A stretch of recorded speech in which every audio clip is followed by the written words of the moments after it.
یہودی یا عیسائی لڑکے سے نکاح حلال نہیں ہے۔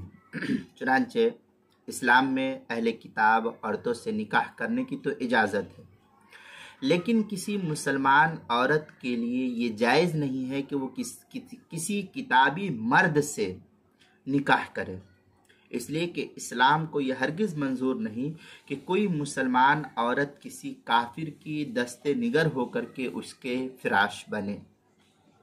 چنانچہ مصنف عبدالرزاق میں ہے عن زید بن وہب قال کتب عمر بن الخطاب رضی اللہ عنہ ان المسلم ينكح النصرانیہ والنصرانی لا ينكح المسلمہ۔ اس طریقے کی عبارت مصنف عبدالرزاق چھٹی جلد صفحہ 78 حدیث نمبر 10,058 ہے۔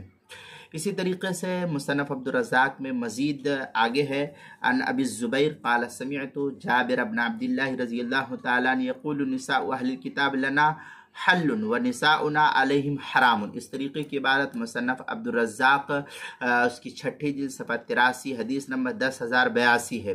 فتاوی ہندیہ میں ہے ولا يجوز تزوج المسلمہ من مشرک ولا کتابی۔ یہ فتاوی ہندیہ کی عبارت ہے، پہلی جلد صفحہ 82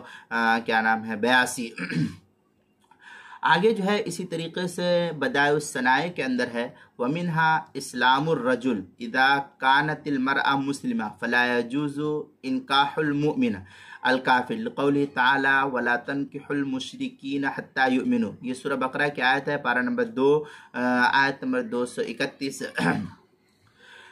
آگے جو ہے مزید ہے بدائع الصنائع میں وَلِأَنَّ فِي إِنْكَاحِ الْمُؤْمِنِ الْكَافِرِ خَوْفٌ وُقُوعُ الْمُؤْمِنِ فِي الْكُفْرِ۔ اس طریقے کی عبارت جو ہے بدائع الصنائع جو زکریا بک ڈپو دیوبند کا ہندی نسخہ اس کی دوسری جلد صفحہ 554 پر اس کو نقل کیا ہے۔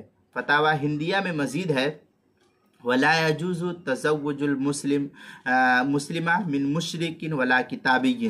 اس طریقے کی عبارت فتاوی ہندیہ محرمات بالشرک جلد نمبر 1 صفحہ نمبر 282 پر اس کو نقل کیا ہے۔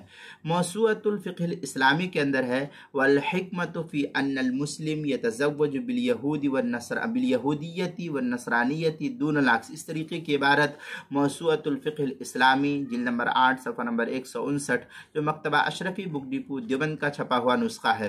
کتاب المسائل اس کی چوتھی جلد صفحہ 251 اور 252 پر بھی اس کو نقل کیا گیا ہے۔